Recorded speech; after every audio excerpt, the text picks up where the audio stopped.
Work ethic is huge. Integrity is non-negotiable. Responsibility is huge. And being able to be a role model for the next generation. Whether you're in a position right now where you're not where you want to be, in the future, I can guarantee you that somebody behind you is watching where you're currently at. And once you have that mindset, it changes everything. Welcome to Courageous Stewards, the podcast where legacy meets leadership. We believe stewardship isn't just about managing resources. It's about multiplying impact, honoring purpose, and building with eternity in mind. Each week, we dive into business-focused discussions on real estate investing on a foundation of faith and family. We have a desire to inspire listeners with a heart to reclaim their time, talents, and treasures for something greater. Whether you're growing your portfolio, leading a business, or a family, we need to become the best version of ourselves. This is your space to gain wisdom, walk in courage, and steward what matters most. Let's build what lasts. Let's lead with love. Let's become Courageous Stewards. All right, welcome back, listeners. We're here again on the Courageous Stewards podcast with another special guest. We've got Jacob Black here today. I've gotten to know him a little bit, and he's a financial advisor, but he's not focused on that percentage or you're managing your portfolio. He's focused more on relationships and stewardship.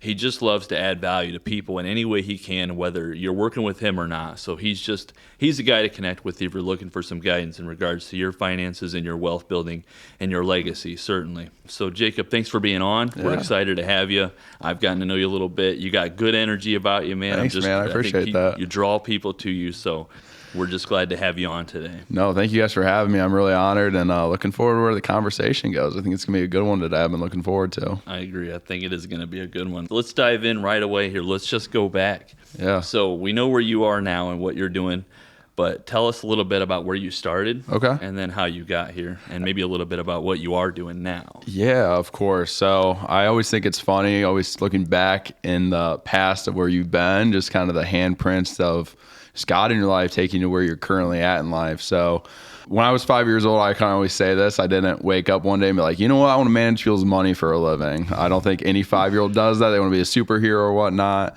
But looking back, raised by a single mom, growing up, we lived paycheck to paycheck. It was kind of a tough life, but at that point, I kind of learned I wanted to help people. Fast forward to a little bit later in life, my grandma's retired. She had some investments. She inherited my grandfather's entire 401k from General Motors, and the market was not doing well. And she was with an advisor that kind of sat on his hands and didn't do anything. And it unfortunately opened up my eyes to the bad side of the financial industry pretty early. And at that point, I kind of knew I wanted to help people with their finances so they didn't have to go through the same things that my grandma was going through, making sure that she was going to be okay, have enough money. But it really opened up my perspective to where I am now, where it's getting people out of the survival mindset, making sure they're going to be okay, setting that standard. But what can we do with the money to be impactful in the future? Really finding that purpose and alignment. My life over the last several years has been kind of a whirlwind with everything happening, a lot of adjustments, a lot of movement. I've kind of went through a time period where things were stripped away and God revealed who I really was. But it brought a lot of clarity and reaffirmed why I do what I do. And I think it's made my conviction a lot stronger and the relationships with my clients even better. So I really kind of all saying that, again, the tough times are not easy. They're not fun. You kind of look back and be like, I don't want to go back through that. But it's the most rewarding times of your life. Yeah. And I think growth is the stretching, and it is the pruning, and it is the ironing, sharpening iron. But it makes you the person you are today and can steward where God's taking you in the future. So I'm very blessed to be where I'm at, my team, kind of everything, and working with amazing clients and families and business owners on a daily basis. Just giving them clarity on their finances and making sure that where they're going is where they want to be in the future. Yeah. That's good. That's a lot to take on. And I remember talking with you a little bit through the difficult time, and your perspective was right. It was something that would have broke a lot of people in that moment. Like, you stood firm in your faith, you knew where to go, and you had a great perspective in our conversation. It really was a moment where I got to know you a little bit more. Yeah. And I appreciate you sharing that with me. But it just shows your character and where you go, and that you really are rooted in faith. Yeah. And so, but yeah, life is struggle. I mean, if Jesus came here and struggled even for his life and time on earth, is it that we're not supposed to struggle, you know, and just knowing that like that's part of our build. That's why we're here. Life is struggle. And it is a place, I think, of, it goes back to that verse about pick up your cross daily and carry it. And the cross is not light. The burden is not light either. But that's where God's grace comes in. Yeah. It's God's grace coming in there. And just like what you said, we kind of got to know each other a little bit better. You hearing where I was at the time. And on the outside, everyone says your faith was strong, but don't let it fool you. There was a lot of times in the dark, behind the doors and the walls and alone, where it's just like, I don't know if we're going to be okay. I don't know if we're going to make it. And I kind of remind myself during those times that is where people quit. That is where people either make the decision to kind of go the easy route, or is the dream really worth it? And I think it gives you kind of the shoulders to carry where God's taking you. But very powerful time. Again, not a fun time. No. But it really, I feel like where I'm at now, having the team I do, having the amazing families and clients that I have, I was not in a position in that season to be able to be where I'm at. Right. Yeah. Because you're on the other side now. You're in the promise that people that you cannot see when you're being broken, and you're thriving right now. Yeah, I think you're either farther ahead now, or like you're going to be, or you have the potential to be farther than you were even at that last situation, you know, and it's really cool to see that. I really do appreciate that. I do. And I appreciate the encouragement. I think encouragement is one of the things, just the people you have in your life. I mean, that will either take you to that next level or it will kind of drag you down. I always reference my corner toters, people in my life, where it's kind of goes back to that verse in the Gospels, or the story in the Gospels, where the man was on the mat and he was injured and he was not doing well and he needed to go see Jesus, but it was his friends carrying him to the church where Jesus was and lowering him from the top. And he looked at the man and he said, because of your friends, you are healed. Get up and walk. So sometimes your faith isn't strong enough to get you there, but that's why having some guys in your life to uplift you and take you to the healer, the one who knows all, is the most important thing. That's good, man. That's such an interesting thought. I haven't really ever thought of it from that perspective, I guess, that the reason that man was healed was not because of his own faith. It was because of the people around him that surrounded him and brought him up. Of course. And I think we can all relate to that in some regard, especially if you've had any level of success in your life. You can look around you and see the people that you've had in your corner from the beginning, or that have stepped in along the way. And you look at them and say, I wouldn't be where I am without you having done what you did, even if it wasn't anything, even if it was just support or an encouraging word, or, get together for coffee and say, hey, how are things really going? Yes. Like, I see how you're acting, but give me the real story. What's happening behind the scenes? Exactly. Let's kind of pull the curtain back and see what's going on. I mean, even this week, very honestly, I sat my team down Friday. I said, it was a rough week, guys. If it wasn't for you guys doing what you do on this team, we wouldn't be where we're at. And we're kind of getting to that place, not in a bragging way, but our bad weeks are a lot of people's good weeks. There you go. And that's not how it always was. Our bad weeks were the worst thing out there.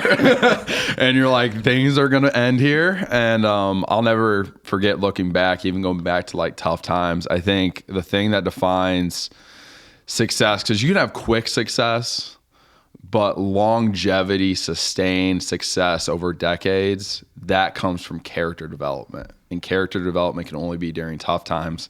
I mean, any entrepreneur that's been around, that their name, it's kind of a household name that has been around for a long time, they went through a season where they're like, I don't know if we're going to make it. Yeah. But it's continuing to stay the course. Because of their faith, because of their grit, tenacity, endurance, they're now able to have an impact, not just in their families' lives, them being kind of the one, but they're impacting not just their customers or clients, but also all the lives of their employees. And I think that's the most beautiful thing. It is. It's good. And I was just struggling with that earlier this week, literally, was I go and I sit down and I look at things, look at numbers, try to figure out, man, I don't feel like I'm ahead enough. I don't feel like I have enough. But I was like, I lost sight of what I was doing it for. Yeah, this isn't something I threw a dart at a phone book and tried to make something. It was a calling. God said, this is where I need to get you moving so we can give back. My vision statement, my mission statement for my business has nothing to do with a certain number being in my bank account. It was always about making sure we're giving, making sure we're being generous and stewarding with what we have. And so I just needed that reminder, because then it was course. like, man, I had peace. And we just prayed about it and moved on, because it was never about that. But it's staying diligent, staying true, and remembering why you're there. Because if I trusted him when it was a calling, when I started it, what's changed? Nothing. Okay, it's a little tougher right now, or it's not looking the way I think it should. It wasn't my plan in the first place. Like, that's the realization you got to get to. Of course, you're like, if I would have been trying to get me here, it would have been a lot worse situation. So, and it is a place of, it is faith taking that next step, and it is faith continuing to show up when things aren't going your way. If you guys don't get anything else from the podcast conversation today, alignment and purpose. Alignment and purpose will take you so much further than chasing a number, chasing ambition. But why are you doing what you do? That's great. And you always have to remind yourself of that. Especially, you guys get this being a business. I deal with people's money every day. I have clients worth a couple $1 million. I have clients worth a couple tens of thousands of dollars, kind of everywhere in between. I tell my entire team, you don't treat any family different from one another. You treat somebody with $2,000 or $100 the same way you do a $20 million client, and a $20 million client the exact same way as somebody in that other position. Always treat them with the same respect that you would want to be given in their position. And I think that is a big thing that separates me from a lot of advisors or just business people, is looking at people as far as what their net worth is or how much can they offer me. Really, I want to be in a place where the fee or the compensation I make from a business owner or client, whatever it may be, the value we give them well surpasses what they're paying me. And that's always my goal through and through. Sean and I talk a lot about, to your point, alignment and purpose. We tend to talk a lot about purpose and legacy, and how those two of course are so, they parallel in a lot in the same way. You know, we tend to look at legacy more from a perspective of what are we leaving our kids and our extended family down the road that we don't know and may never meet in generations beyond, that have already forgotten who we were. But purpose, creating a legacy of purpose where your kids and your grandkids and the generations beyond have a purpose designed to follow Christ, for one, but to build something on a solid foundation of faith and integrity, as you were saying, with every client being treated the same regardless of their financial status. You know, and there's so much value there. There is, and I think you brought up a great point, and that's a whole nother conversation where I like to break it down from the standpoint we have legacy and we have an inheritance. And an inheritance is the physical asset, the thing that you leave behind when you leave this earth. That's good. Because that time is always going to be coming. But we have the legacy side, and the legacy is the intangible thing that you leave behind. So I don't have kids, I'm not married, but when I do have kids, I'm really hoping they didn't go through the same hard work to build what I've built, but I want them to have the same work ethic as if they did. I want them to have the same faith that when they go through a hard time, because the rain falls on the just and unjust. It may not be the same degree of what I was in, but they're going to be going through something. That they stand firm, 10 toes down on their faith. They kind of draw a line in the sand and say, this is where I am. There's no turning back. There's no turning back. And they continue on that path of their faith with Christ, or even the stewardship of continue to have the heart of generosity. I think it's very convenient. We go to Experience Church here in Defiance, Ohio, and we're kind of going through that financial series right now. No better way to parallel that with conversation today, I think. But having the heart of generosity, because I think Pastor Kyle, shout out to Pastor Kyle, but I think what he said really hits home from what I've seen is the clients and families I work with that have the most money, unfortunately, sometimes are the least generous. And it really has to be a conversation I prompt. I'll never stand in my office and beat my faith into someone. I don't feel like that is what we're called to do. But the questions I ask, we can start talking about that topic without having to say it out loud of, we're going to be okay, but you have all these millions. What are we going to do? Because a lot of times when you have somebody like that and we don't have that purpose, alignment, the generosity, when the stock market goes up or down a couple percent, we get very nervous and we have that closed fist instead of an open hand, realizing this isn't what we did. This was a gift and a blessing from the one above. I had heard a long time ago that when you're feeling insecure about finances, which most people do all the time, regularly, the best way to counteract that is to give You just give. Maybe you're feeling a little tight, you just give anyways. So when I was out on my run the other day, dealing with this very thing where I'm looking at our accounts going, it just doesn't feel like we're there yet. I was out running, and I'm praying, of course. Yeah. And he wasn't like, just wait longer, hold on. It was like, you need to give. I'm like, no, that's not, no, that doesn't even compute. Like, that's not, that doesn't numbers well. And so I'm out running, Math's and not God's like, you need to give. So I got home and I'm like, okay. And so I texted my wife and I'm like, we're going to give a little bit out of the businesses real quick. She's like, weren't you just saying that you were a little concerned about? I was like, yeah, but we were supposed to, this is how we battle the insecurity of the financials, in which I think it's supposed to look like. So we gave, and I had a resounding amount of peace over me. That's amazing. It was weird, and it's just like, okay. This is how you know you made the right decision. It was a reminder why we're doing it, and whose it is. It's not mine anyways. I don't care if there's $1 in there or 50,000 in there. It's not even mine anyways. So it was just one of those things. But I love what you're saying, because it's that this is your heart for it, relationship and stewardship for your clients and your partners. Of course. That's a good segue into question 2, and I want to ask Jacob this question, and that is, define what successful stewardship is beyond the balance sheet. What does that look like for you, in your opinion, and your experience with clients and the history that you have in the investment industry? What does that look like? Of course. So we kind of have to, like I said, start with the state of the union, make sure you're going to be okay. We want to see the rate of return, but it might come from a place of seeking a rate of return, but stewardship, once you cross that threshold of retirement or at that certain point where we have enough, it might be lessening risk, so we steward the upside a little bit better. Because if we do that, we're going to have a lot more to give away or kind of manage one day. It kind of goes back to the story of the 10 talents, making sure you're managing what you have properly. But for me, it comes down to the alignment and the purpose of the families, because once we get to retirement, especially with males, I've seen is so much of our life and our identity is consumed by what we do.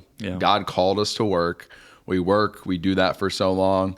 Once we hit retirement, it's this place of, or when we ever call it quits, it's, well, I don't have that anymore. So we have our money, we continue to look at that, but what's the purpose of it? If we're not going to spend it all, where do we go from here?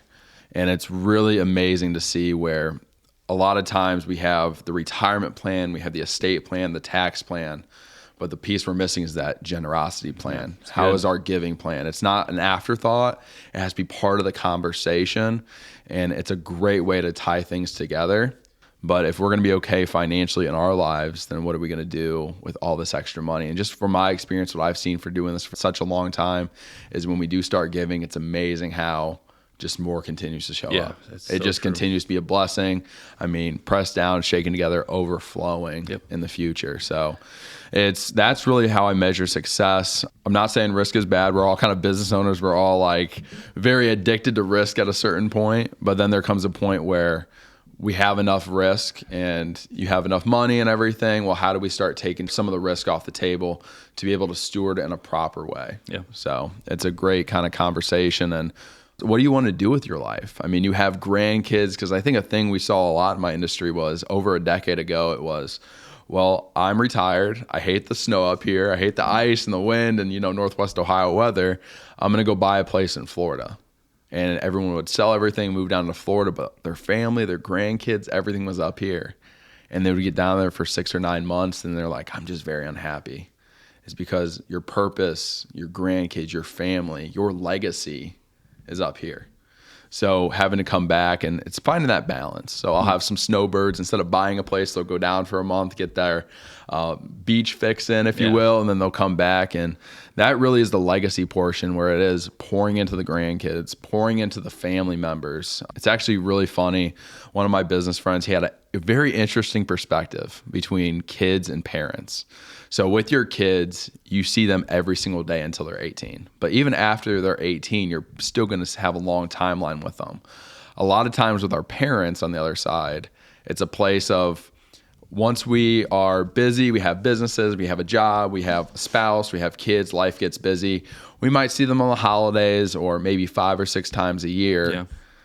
We don't have as much time with them left. We may only see them another 50 times. You're going to see your kids probably another 365 times just this year. So making sure that you're spending the time where it really is, you're not going to be able to get it back. Money, you'll be able to get it back potentially, depending on what's going on, obviously. But that time with loved ones, really where the legacy is, that's the important thing. Yeah, I've been personally working on that one myself, is making those opportunities a priority, because I struggle with that. I do. My sister's really amazing about it. Yeah. And so I've been working on getting more around family when the opportunity presents itself, instead of being, oh, I'm too busy. It's like, no, I'm not too busy. I think balance as a whole, just kind of going down that rabbit hole, I think balance is kind of a myth in my mind, especially being a business owner, because you could be wearing the CFO hat and now you're like business development hat, and now you got to wear the dad hat or husband hat or whatever other hat you have in your life. But really being focused where your feet are at, that's where you are. Yeah, be present. Be present. Like, leave the office at the office. If you have a home office, once you cross that threshold of your office to the rest of the house, leave it there as much as possible. You're going to have those instances, but I agree. Having a full undevoted hour with someone is a lot more beneficial, in my opinion, than 6 hours of your mind being 15 different places. Yeah. So that's something it's a tough thing. Yeah. I think it's a tough thing for all of us. It's something that I've really been working on here in the last year or so. It's just shifting it around. I just heard, like, if you look at a scale, and a scale is at true balance, the needle's pointing at zero. There's nothing. Yeah. So it is about, you're not going to be in balance. You can't. If you're really driving for something, there's family, there's friends, there's business. It's just shifting. You just have to, you shouldn't have that scale all the way to one side or the other ever.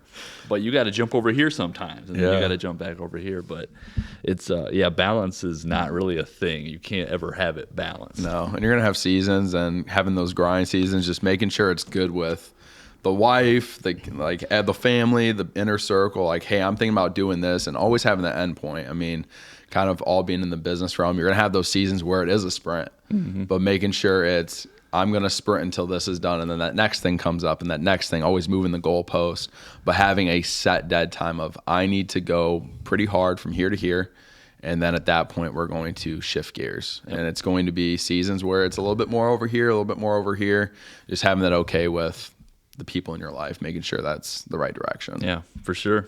So when you're working with your clients, and they're dealing with their wealth, and it's something, it's very tied to personal security when they're looking at their wealth. How are you helping guide them from the mindset of being an owner, which is typically, like you were saying earlier, what do I identify? I was an engineer for so long. I have this retirement. This is mine. From being an owner to being a steward with those accounts now, are you having those conversations with them, and what is that looking like when you're trying to get them to set up that fourth realm of their wealth, which is the generosity, like you were saying? Yeah, of course. I think going back, I feel like a broken record, but making sure they're going to be okay. Because I think until we have that basic need of, we've done enough, because you have those people who, I grew up poor, very paycheck to paycheck. Are we going to pay the car payment? Are we going to pay the water bill? Having those really tough conversations. I understand it's tough to be in this longevity or generosity mindset if we don't make sure home base is taken care of. So making sure that's good to go. And it's even a place of, what I'll say is, depending the advisor, some advisors can do certain investments versus another. Usually with the families that work with me, what we're doing is figuring out how much they need in withdrawals, kind of putting that in a lower risk bucket, and then we can have some risk in there.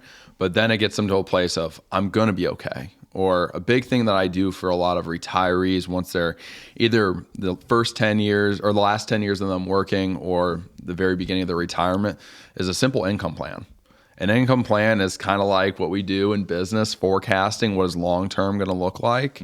But are you going to be okay in your lifetime? And if you are, how much is that bottom number going to be at the end of your life? Because once we know that, it's okay, we can kind of start backing ourselves into a corner of, how much do we want to start giving away a year? Cool.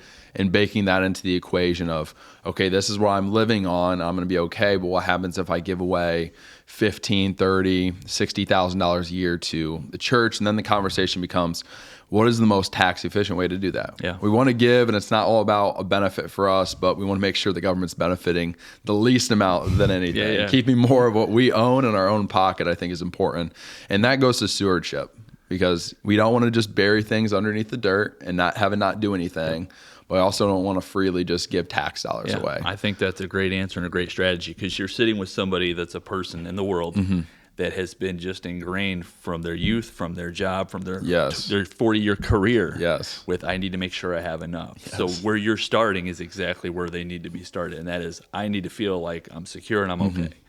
I want to give. Everybody. I think a lot of people naturally have a heart and a desire to be able to benefit others and to give, but it's getting to the point where they go, I'm okay enough that I can give. Yeah. And that's hard to get there when they spent your whole life not having enough, not feeling like enough, to be told now, like, you can't sit them down and be like, you're doing pretty good.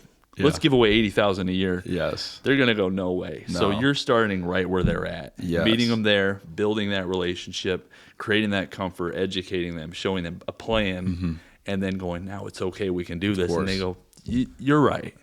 We can do that. So I think that's a great answer. It's very funny you say that. So any of my clients watching, I promise there is a method to my madness, because whenever a client comes into the office the first time, while I'm finishing up an appointment or I'm in my office, what my office manager does is give them a questionnaire. And they get the questionnaire and they're expecting probably a lot of questions about their finances. There's actually no questions about their finances on there. It's what's your favorite restaurant, starting to give them some things to calm down their nerves, because finances are very emotional right off the get-go. Yeah. So kind of start calming the nerves with that. But there's some questions on there about what is retirement? Like, what are some hobbies you like doing? What are some clubs or organizations you're involved in? What do you do in your free time? And they're like, what's the point of this questionnaire? The person, yeah. But the whole point is, hey, once we figure out you're okay, you already told me some things that you're interested in. I don't want you to give money away just to give money away. Give money away with where you, I guess, enjoy being a part of. So if you're in Rotary, give money to maybe the Rotary organization, or maybe you're involved in the church, and usually people will put that on there. Well, are you giving in the offering plate each week? Yes, I am. Well, you're doing it this way. Did you ever think there might be a little bit better way to do that's a little more tax efficient? And they're like, oh, I never thought about that. Well, if it's tax efficient with what you're doing, you're going to be okay. What are your thoughts on maybe giving a little bit more in the future? And really start driving that conversation. And it's once they realize they're okay and you have this large amount at the end of the day, well, we can start making that impact now instead of at the end of your life. And that's been a big, I think, mindset shift in my industry, where people are going for the largest amount of money at the end of their life. Yeah. And it's been a big shift now where it's maybe I want to give the money away now to see that impact as I'm alive. And it doesn't have to have my name on it, but it could be something where I can actually see the fruits of my labor and what God's put me through. So whether that's to the kids, because I always tell families who want to give money to maybe their grandkids, if you give a 20-year-old $15,000 to start out, that's going to be a lot more impactful in their life rather than them being 45 or 55 down the road. So maybe it's helping them start that business. Maybe it's college. I think college is a whole conversation by itself. Yeah, we could have an episode on that. I say we could have an episode on that. I was going to say, I'm a proponent only going to college if you need it. Don't go to college just to do the normal thing. Ask yourself why and if you need it. A big thing in Ohio or other states is a college kind of fund through the state. Well, what you can do is, instead of maybe doing it that way, so the kid has to go to college, you put that money in an account, have it grow. So if they want to go to college, they can use it. But maybe they want to start a business. And that might sound crazy and it's a big risk for them. But guess what? They have kind of a buffer that they can use to at least try the venture. Sure. Because, I had some businesses I started in college that didn't make it. It was kind of the DoorDash before the DoorDash and some other things here and there that didn't make it. But it taught me a lot to get me to the spot. Sure. So being able to help the kids in that capacity, that's a great legacy and inheritance. But being able to give to the charities and whatnot of things that they're a part of and truly enjoy and seek benefit of. That's good. So we're talking about that generosity thing. And I think a lot of us have heard this, and I know some people will attach themselves to it, is that when you start having the giving conversation, they want to associate tithing to generosity. Mm-hmm. So they may sit across from you and they're like, we're already tithing. We're already giving that percent. That's what we're doing. Yeah. How have you ever had to navigate that to show them there's a difference between tithing, which is what we're called to give back, versus generosity, which goes beyond that. Of course. And that's usually where it goes, where usually at that point where they throw the tithing word around, then I kind of pull the curtain back and say, I'm a Christian, so I absolutely understand. I give 10%, and that's my tithe. I give it to the local storehouse, but the generosity portion is above and beyond. And people feel like, I have all this money and I have to. If we're going to have that mindset, God would kind of prefer, I feel like, in my opinion, we not do that. Correct. He wants to have us a joyful heart. So if we're in that spot, then we can kind of go over things, but it might not be something that we do immediately when we have the conversation. Makes sense. But for me, it's planting the seed.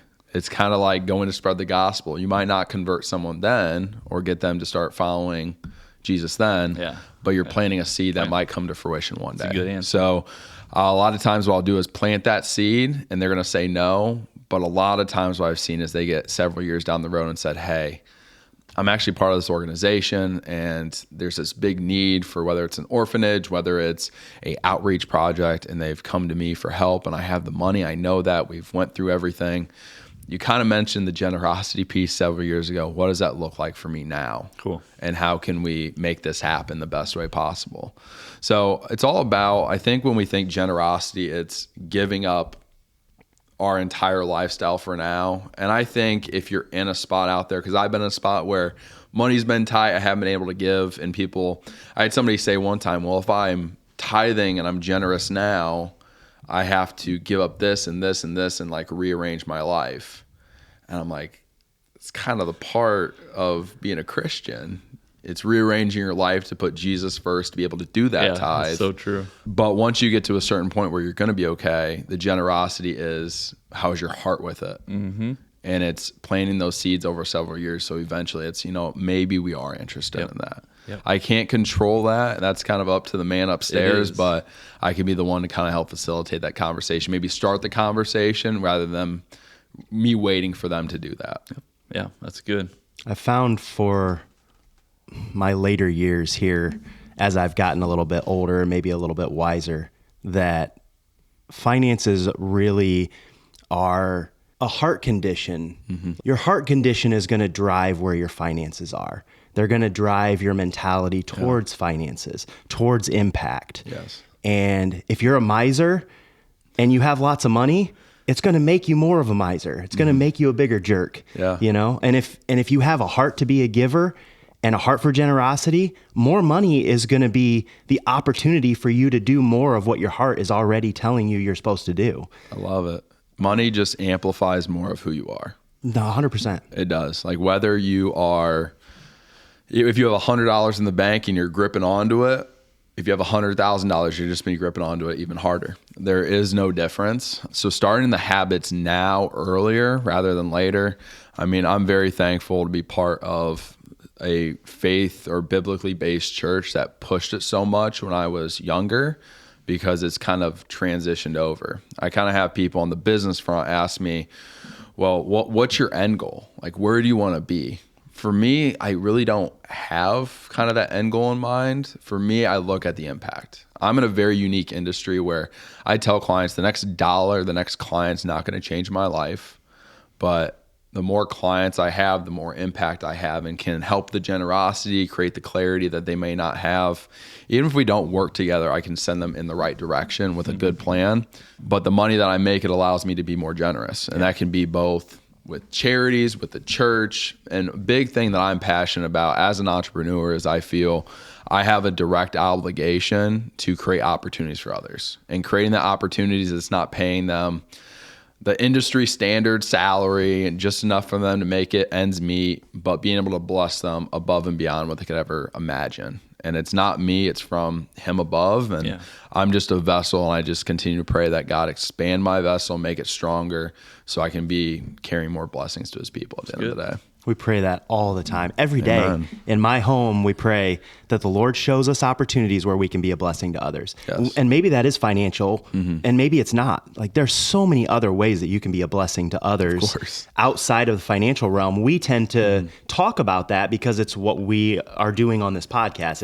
It's financial conversation based on faith and family. Of course. But it goes so much further than that. The heart of generosity is not just financially based, No. It's really like going back to the heart of it. I mean, I feel that I compensate my team very well, but on the other side, it's I give them financial planning. If they need advice about a house purchase or a car purchase, it's my time and expertise that I'm opening up for them free of cost. Or whether it's somebody at church that says, hey, I have this question about X, Y, and Z. I mean, I've gotten several phone calls on Saturday from people at church saying, hey, I have to make this decision, and I'm not too sure. I'm not sure what this 401k is or what this is.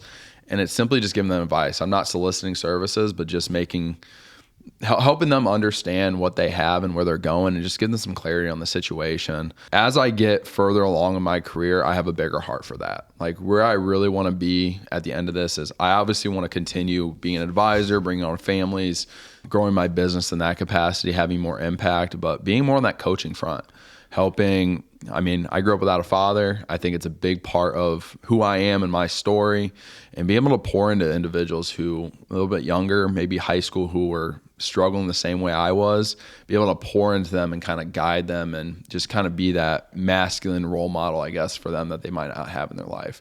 That's something that's very fulfilling for me, that there's no dollar figure part of that. It's just that generosity portion, along with outside of the financial, I guess, kind of where you're going with that. Yeah.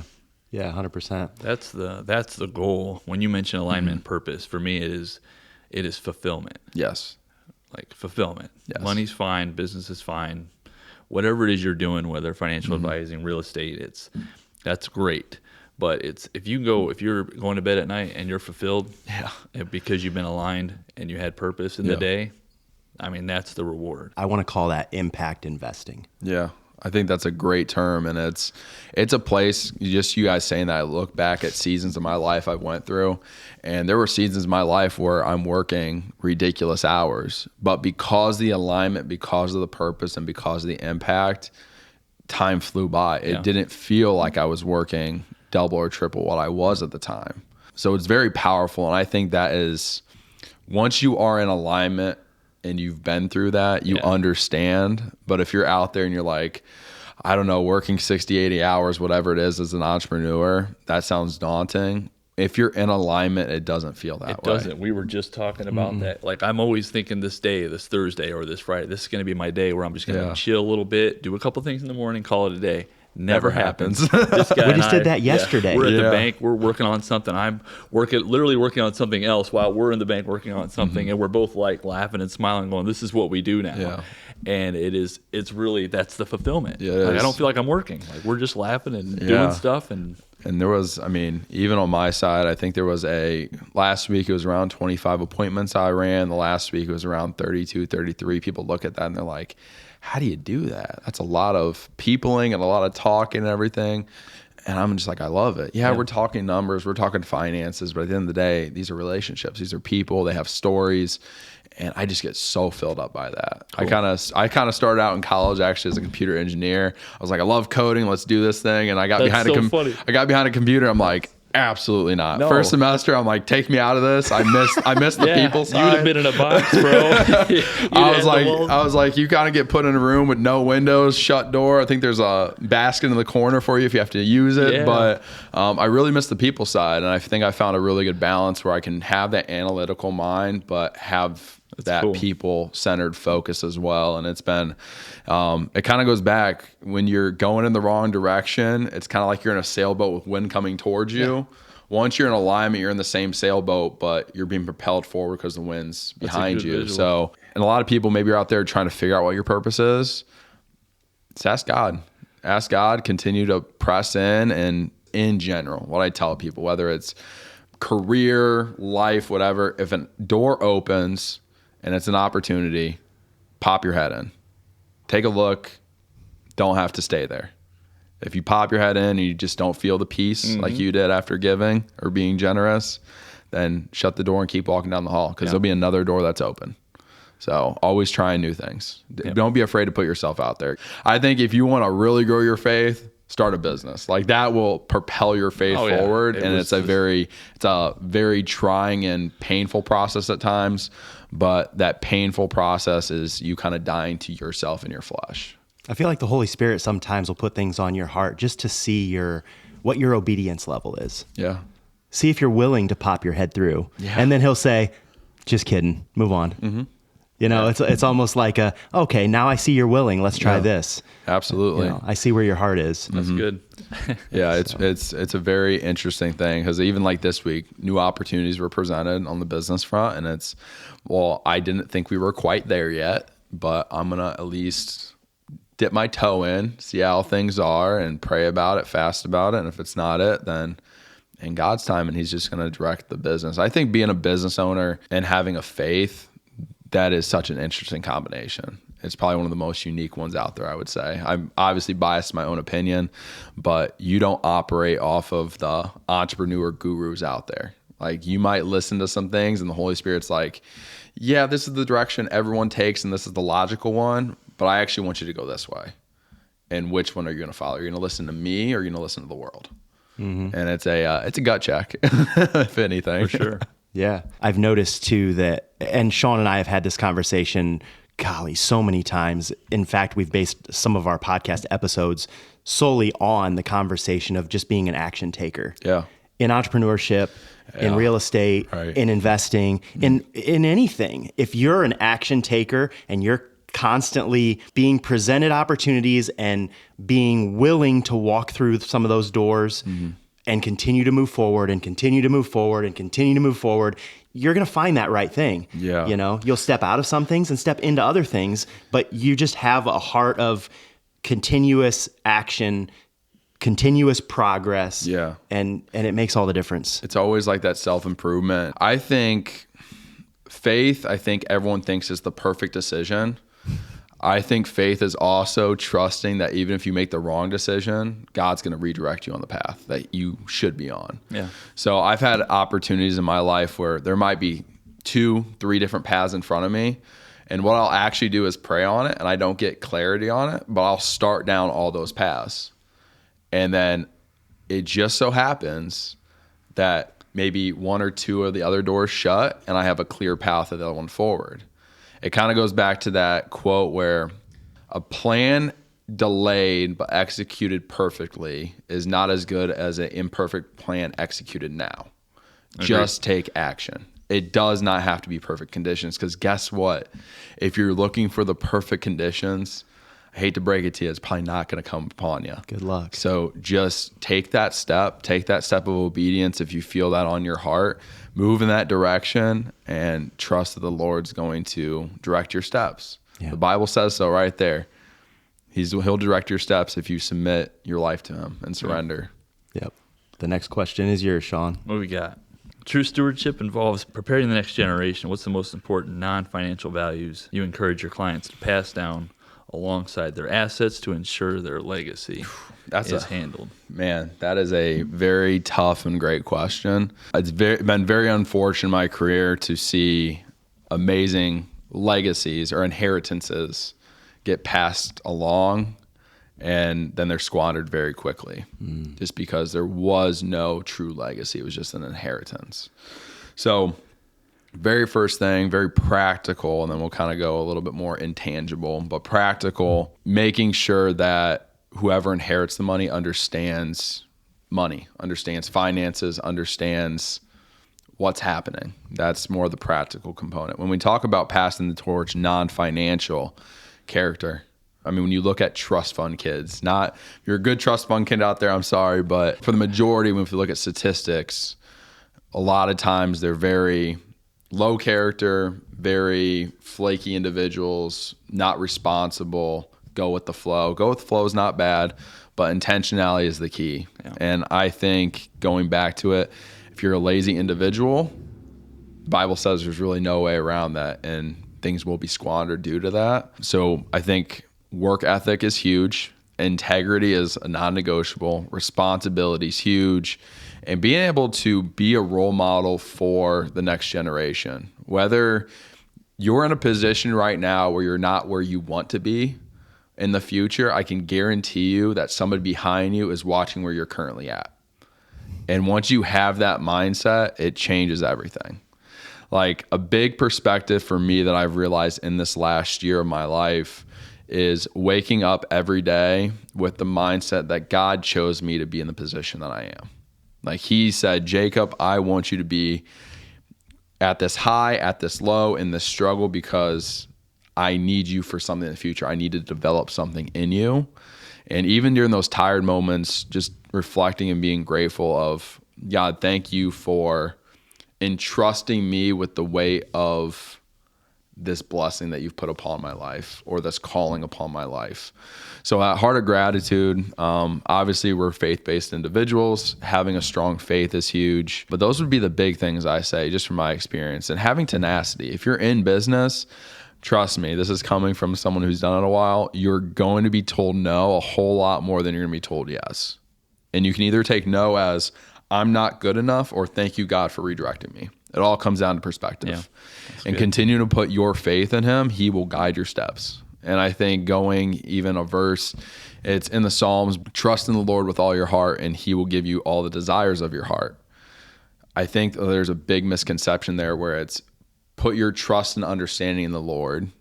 And what that does is your thoughts become his thoughts or his thoughts become your thoughts. My apologies. And then he'll give you the desires of your heart.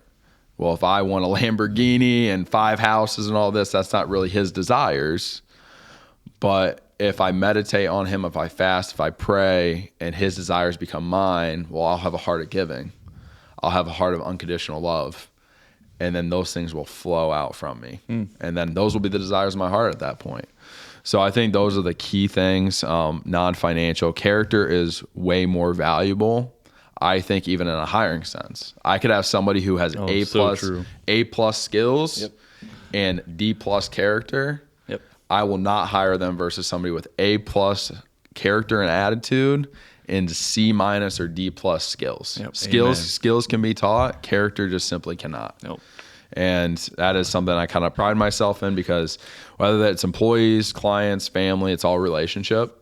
And that is paramount. And if you have a bad attitude, bad character, it's just going to be a cancer to the rest of the organization. And if it's something like I've had people come to me and say, hey, I want to grow more. I want to have a path forward for a promotion or whatever it may be. Well, that's an awesome kind of attitude to have. Let's find that path forward for you. What does that look like? Maybe it's a little bit more responsibility. Maybe it's some training. Maybe it's some education or certification. Let's make it happen. If that's your desire, I want to be the person for my team, for anyone in my life where I move the obstacles. Like they come to me with an obstacle. Awesome. Let's move that out of the way so you can get there. From a pass the torch perspective, it's going to be a little bit of a harder question for you specifically because you're not married and you don't have kids. Yeah. We both do. Yeah. And I've kind of... Yeah, what do you guys look for with that? You know, with my kids, I've learned that they tend to follow what I do far more than what I say. Mm-hmm. They recognize my integrity and, you know, my action, my behavior, my words. Mm-hmm. That's something that has actually come up recently is I don't swear. You will never, ever in your lifetime catch me swearing, period. I just don't. But it's not like it's something that's challenging for me. It's just normal. It's who you are. It's who I am. And so they see that, and for that reason, they don't either. Now my kids are smaller, they're growing up, they go to school, you know, I know that they are going to make poor choices at times, and they're going to be challenged to do the right things by other kids in their sphere of influence that maybe aren't doing the right things. But then they come home and they see how mom and dad act. Of course. My wife is the same way. Yeah. We don't, yell at each other. We have a high integrity level in everything that we do, whether it's communicating with each other or working with a client or a tenant or whatever the case might be. And so I found that the best way to pass the torch is to live a high integrity life yourself. Amen. And by doing that, your kids see what you do. Yeah. Your spouse sees what you do. Yeah. Even those blind spots, I feel like just from the people in my life, there might be blind spots that I have and somebody says, hey, you always do this. Or do you notice that you do things this way? And I had no idea because it's such a small thing in my perspective that I missed. They're picking up on those things. So having that high integrity life, absolutely. And really, when I look at integrity, it is doing what you say you're going to do, but also being the person you say you are when people are around and when you're not. Yeah. Because even if you do things behind closed doors, that's going to flow out into public. So like we kind of said, I think before we filmed the podcast today, but for me, I'm very proud to say that who you see out in nature or in the wilderness is the same person you're going to see in all facets of my life. Yeah. Same person I am with clients is the same person I am with my family. And for me, it makes for a very easy life because I don't have to walk in a room and say, well, who do I need to be today? Or what mask do I need to wear? Or how do I need to act? Yep. It just all kind of flows. I can just be Jacob. People don't think about how much stress there is when you are trying to put a facade on in a certain atmosphere and then go back over here and do this other thing. It's tiring incredibly job. Exhausting. It's tough just being this guy right here. I can't imagine like having 8 more of me, have to decide who am I going to wear today. Yeah. So it just makes things a lot easier. And for what I've seen, I've went through, there's a great men's movement, Becoming Man, down in Decatur, Alabama. But that's a big thing that we talk about quite a bit in our tribe is just be the person you say you are. Because a lot of guys specifically get very frustrated of them, like, I'm not here in life or I'm disappointed about the trajectory I'm on. But you say you are this, but you're living this way. Yeah. And it creates a huge disconnect. Yeah. So be that person. Yeah, I would say that that's more important than any number that you could put on a balance sheet from a financial perspective. It doesn't matter. It doesn't. It's just a tool for impact. How are you impacting? And that goes beyond just the money, the finances. Your impact is a daily choice, every single day with everybody that you come in contact with. It is. And I hate using this, but think of obituaries. Think of eulogies. I mean, at funerals, it's not, oh, he was a great guy. He ended up with this much money. It was, no, how was he as a man? How was his character? How was he as a father, husband? All these different components. Yeah. And at the end of the day, it's about a paragraph, and none of it's financial.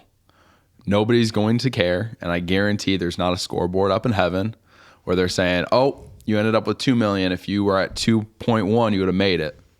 There's none of that. It's how was your character? And that's the thing that's going to be judged through and through. And I think that is, people care a whole lot more about how you made them feel versus what you say. People will always remember how you made them feel, not the words that came out of your mouth. Mm-hmm. So focusing on that through and through is, I think, crucial. And it kind of goes back to the rest of the financials. You can have all the money, but how are your grandkids going to remember you as? Yeah. And also, what memories and what life lessons and things are they going to have with them when the time does come you're no longer here? Yeah. That's a lot more impactful. And that, at the end of the day, is the legacy. What you leave behind, how you made people feel, and what kind of person you were. Yep. And that is purpose. Yep. That is purpose. That's so cool. It is. And that is, I feel, the heart of everything. Purpose and identity are what drive every single one of us. And it's the thing that the whole Bible, it's God telling us who we are. Not who we say we are, but who he calls us and who he's made us. And that is the thing, I think, that separates someone who has the alignment and purpose versus kind of something they made up. Maybe your identity is being a business owner. Maybe your identity is being a husband or a father. And those are great things, but that's not who you are. And really leaning into that and claiming that. Yeah. A real man stands for something and has boundaries. Yeah. And stands for those. Even if so I have an older son, of 17. And I know he listens to some rock music and stuff because he's that age, Yeah. And he's at home the one day and he wanted to put some music on in the basement and everything, which is fine. Yeah. And he was trying to put on his music, certain music. And I'm like, I don't think so, man. And he's like, well, Dylan's 13 now. He's 13. I'm like, it's not really an age thing, bro. Yeah. I said, that's a standard in this household. Mm-hmm. I don't need that loud pumping through here with that the language and stuff in the house. And so I had to stay in that boundary, even though he's trying to justify it by what the world is saying. Yeah, of course. It's like, that's not who... Come on, Dad. Yeah, right. And you want to be cool, Dad, but I want to be one of the cool kids. I'm staying on this boundary. You're not playing that in here. And it doesn't matter how old he is. And so it's just, and those are the moments I hope they see as a strength, not as a weakness. Of course. He's probably frustrated in the moment, but I hope he reflects back to that and go, man, my dad stood for some things, and he wasn't going to be shaken in those moments. Yeah, and I think that's impactful to know, because if you are standing for something, there's going to be people that just don't like you. Mm-hmm. And it's okay. I mean, it says in the Bible that you will be hated in this world, because I came first and was hated just the same. Yeah. So it's going to happen, but standing on the integrity and who you want to be, I guess. Just go to Scripture. Amen. That's what I do. Amen. So we had another one where so I have a second wife, so the stepmom to my boys, Yeah. And I remember the one day one of them crossed her a little bit, was testing the boundaries, and I got in their face and I said, "She's first." I said, "If you're gonna mess with her, you're gonna cross me." Yeah. I said, "You do not mess with my wife." And I know in that moment they're like, "But wait, Dad, we're your kids. This is I'm just your son." another. This is just a woman you married." And I'm like, "That's my wife." I said, "Scripture has an order, Yeah. and that's how I am in this household. So you guys will not cross her." And so awesome. I had to take that stand between my current wife now and my kids because Scripture says, Of course, that order is to be held. And so it was That's another one awesome. of those moments, man, where it's like it almost doesn't make sense in the world because those are my kids, but it's like, no, God said this. This is what I live. Yeah. And but it's good, man. Of course. So let's transition just a little bit and talk about content that you have found to be valuable maybe in your own life, Yeah. and something that our audience can take away and maybe go listen to a podcast or watch a YouTube video or a book that you might really like or something. Give us something that you have found to have value in your industry or in what we've been talking about. Yeah. Either one, whatever you think. I'm a big book person, more audiobook than anything else just because I'm in the car so much and traveling. But I would say The Generous Life by Robert Morrison. That's a good one. Absolutely phenomenal book. Like, just change your perspective of generosity and giving 1,000%. If you're looking for more of, because this is what I've just realized doing this for such a long time, is I can show people numbers. Money is more emotional than anything else. So The Psychology of Money, the author is escaping right now, but The Psychology of Money, it's a great book, kind of a quicker read, not too long, but it is something that dives into why do we spend money the way we do? Why do we save money the way we do? Why do we think of money the way we do?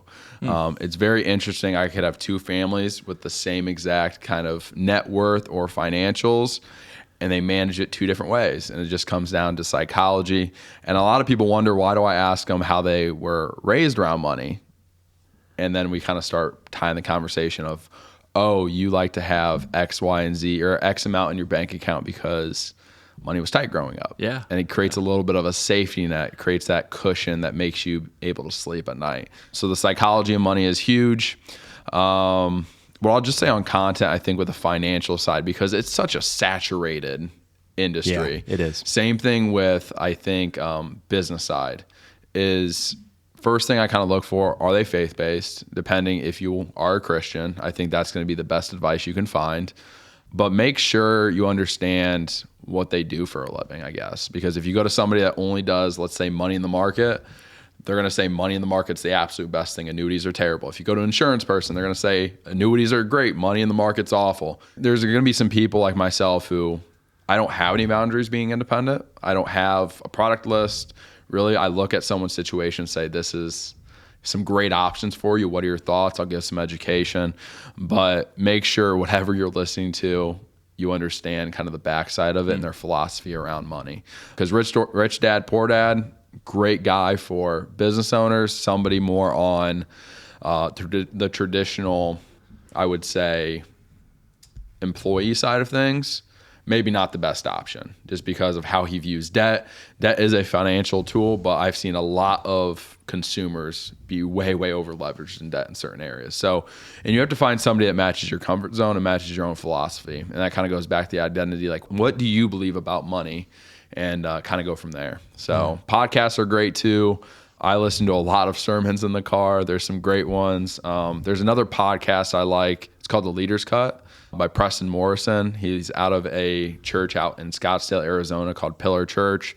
Absolutely phenomenal pastor I'd recommend and speaker, and he's got some great books as well. So yeah, that's kind of the top of the list. I've been to Pillar Church. It's amazing. It's absolutely amazing. Have you been out there? I have not been out there, but I've actually, me and Preston Morrison, we've kind of DM'd back and forth, and he is absolute super genuine, super awesome guy. And he has some challenging things. Like one message he had, this is The Leader's Cut, his podcast. This was probably maybe a year and a half ago, but he kind of talks about new paths and new journeys and new chapters, and specifically on the business side. And it just can tie into so many different areas. But I was kind of in that realm of starting a new venture. And he said, all of us want the mansion startup, but you had a savior in a manger who started.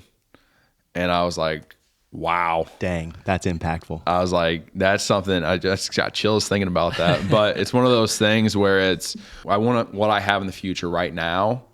And instead we never look at where we are versus where we were and seeing that gap. We always see the gap of where we want to be as large. Yeah. So and God will always, I wouldn't say always, but he will give you a vision for the future. And the thing personally that scares me is I know the vision he's giving me isn't anywhere close to what he could do and what he thinks and what he can imagine for my future. But when you can't see that plan, you're like, I don't know how this is going to happen. Well, good news, it's not on you. If he's shown you it, it's kind of like if you had to ask yourself if you were guaranteed to be successful in the next 6 months, like your dream life, the question is, will you just show up every day? And that's another thing, I guess, going back a little bit to passing the torch, kind of rewinding a little bit, is be consistent and show up. You just have to show up. Even I think the toughest thing we talked about is you have a goal in the future and you have a terrible day or terrible week and you just feel demoralized. The question is, can you get up the next day and continue at it with the same enthusiasm and faith and not worry about the result? But those are some great, I guess, resources I'd recommend. And yeah, make sure you're getting some good advice. I don't want you to go down the wrong path or whatever you guys are doing. So yeah. When I hear you say show up, what I actually hear is take action. Yes. Not Take just action. Show up. Because No, I think a you lot gotta of do people work. here show up and you're like, well, okay, I'm here.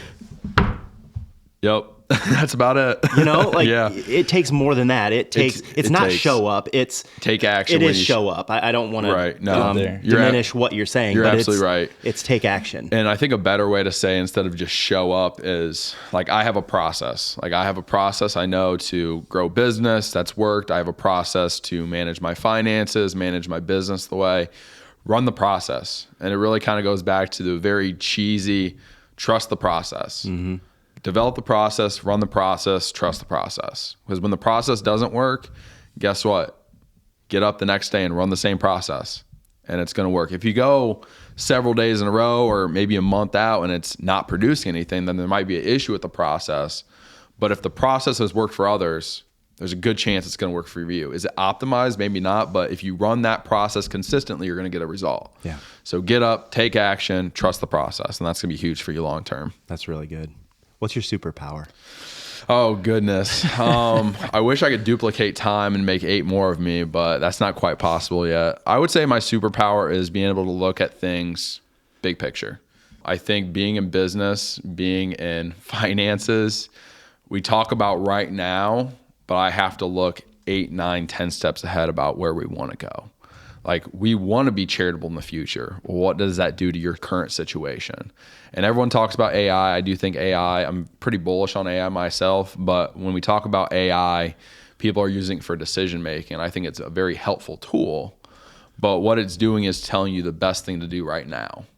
The thing it's lacking is telling you the best thing to do right now for where you want to be 8, 9, 10, 11 steps in the future. That's good. And that is something that's missed. So I feel like that's a big superpower of mine, just because, like I said, when clients come in, I'm asking them all these random questions on a questionnaire, and they're like, what the heck? And I'm doing that because I'm looking at because I know we're going to figure out a plan to make sure you're okay now, but what could we do after that, and what are you involved in to make the most impact, kind of thing. So being able to look long term, and even on the business front I have some other ventures that are currently starting.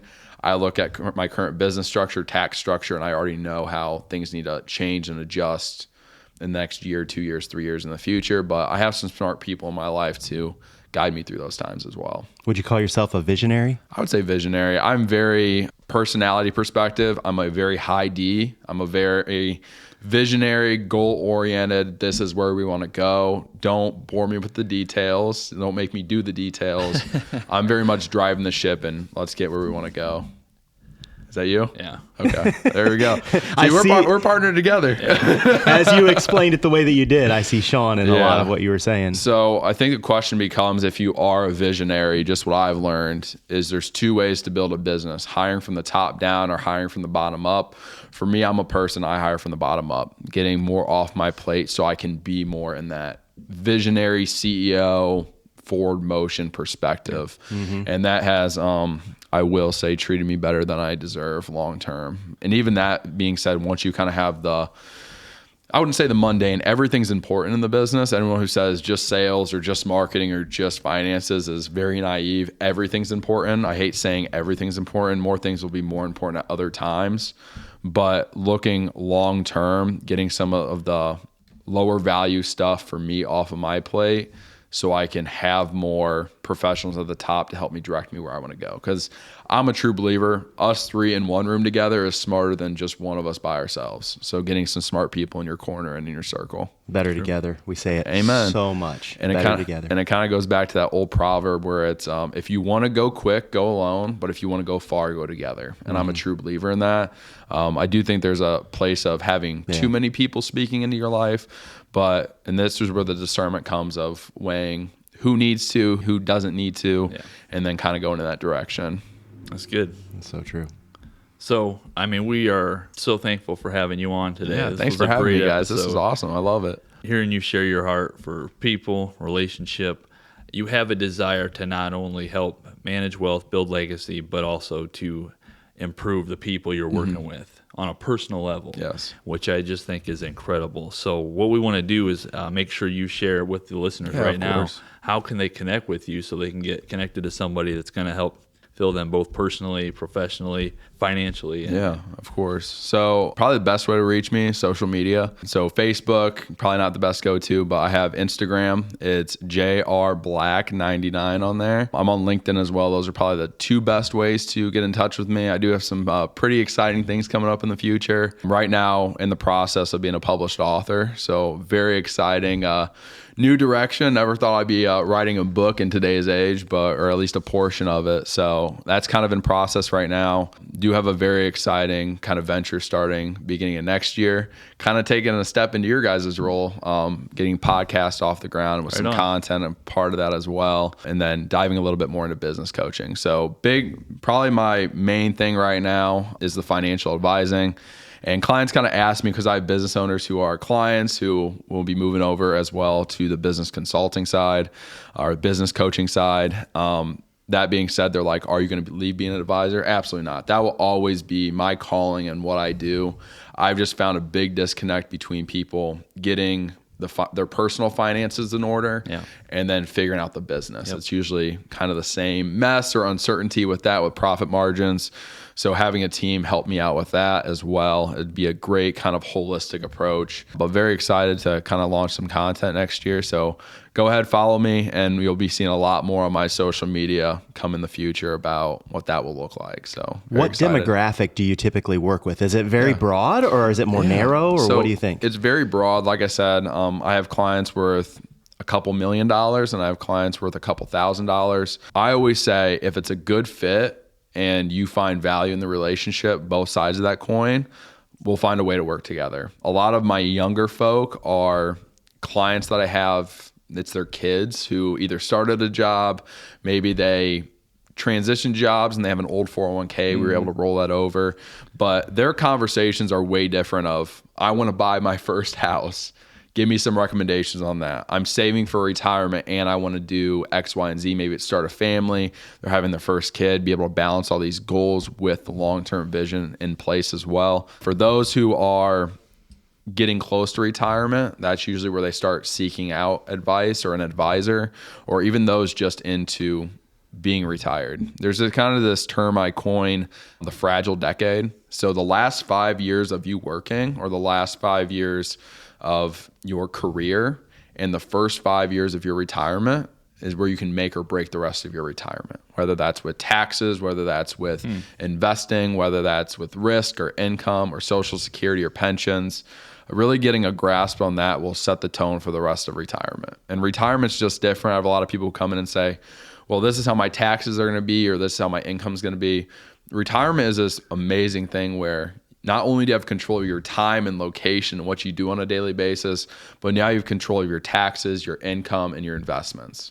So being able to take advantage of that, and usually the people who are coming in for more of those retirement conversations, it's going to be a place of, how do we minimize your taxes? How do we make more money and have you keep more of what you make? How do we manage the investments in a more efficient way now that we're taking money out of the portfolio? That's good. Because what a lot of people don't realize is I wouldn't say easy. It's just a different game saving for retirement, putting money into the portfolio versus taking money out. You have to make sure that we're losses, risk, all this is in alignment with the taxes as well and the income picture. And then on the business owner side, I have a client, he just came on last week, and he owns a business. It's a partnership, so he has 5 other partners, and he's about 10 years or so out from retirement. And it's a place of me stepping in to help him and his partners get the business structured the way it needs to. But they also have employees. And this is the amazing thing about what I do, is coming in with a retirement plan now. Now, every single one of those employees can get a financial plan done, because there's a statistic that 9 times out of, or I think it's like 75% of employees think about their finances, their personal finances at work at least 5 times a day. Oh, yeah. So it decreases production so much. So to give them clarity as an employer benefit essentially is crucial. It's huge. And we're having impact in their lives, his partner's lives, his life, get the business structure, and we're also cleaning up his financials. So it's a big project, but those are the things that excite me at this point. Very so, cool. But if you're somebody out there who has just a little bit simpler of a situation, I'd rather give you a plan, us not work together, you have clarity and go down the street, than you continue kind of into the abyss. So, But we would encourage, of course, folks that are listening to call Jacob and work with him. Absolutely. Sure. I never turn anybody away. Let's say that. Yeah. And I think you'll find that Jacob does practice what he preaches. He's a man of high integrity. He has good character, and his intentions for you are the very best. And even if that's not working directly with him, that's okay. Yeah, absolutely. I really do appreciate that. Yeah, like I say, even if it isn't a long-term relationship, if I can give you clarity on a question or what's going on in your situation, or even give you a plan and a direction, and us kind of part ways as friends, that's absolutely fine as well. So, Yep. We had another financial advisor that had come on several weeks ago. He was actually one of our first guests that is similar in that way, and that's Jason Demlin. And you guys both worked together for a while. You were just getting out of college, I believe, right? I was just getting out of college, and Jason and I had the pleasure of working together for a couple years there. Yeah. But absolutely phenomenal advisor as well. And that's the thing I'll say is I'll never tear down an advisor, but I want to make sure who you're working with is a good one, and Jason's one of those guys. Yeah.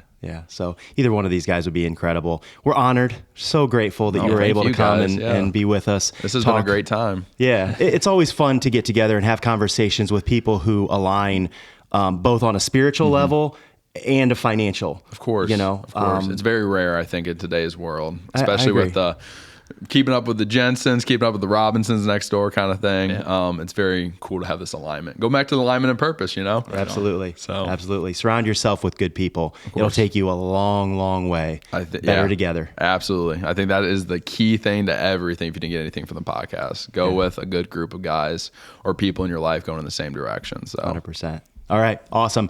Well, thank you guys for listening. Thank you to Jacob for being on the podcast. Go find us on all of our social media platforms. We're on YouTube, Instagram, Facebook, and TikTok. Ooh, I remembered it that time. There you go. Let's go. Very excited. So go check us out. Communicate with us. We love to chat with you guys. And if we can be of assistance in some way, we would love that. We're honored that you guys tune in and listen to us. And we hope you'll come back for the next one. We'll see you later. Thanks for joining us today on Courageous Stewards, where legacy meets leadership and faith fuels the journey. If this episode stirred something in you, share it with someone who's ready to step boldly into their calling. Subscribe, leave a review, and stay connected as we continue to explore what it means to lead with conviction, serve with excellence, and build with eternity in mind. So until next time, keep showing up, keep stewarding well, and remember, courage isn't the absence of fear, it's obedience in motion.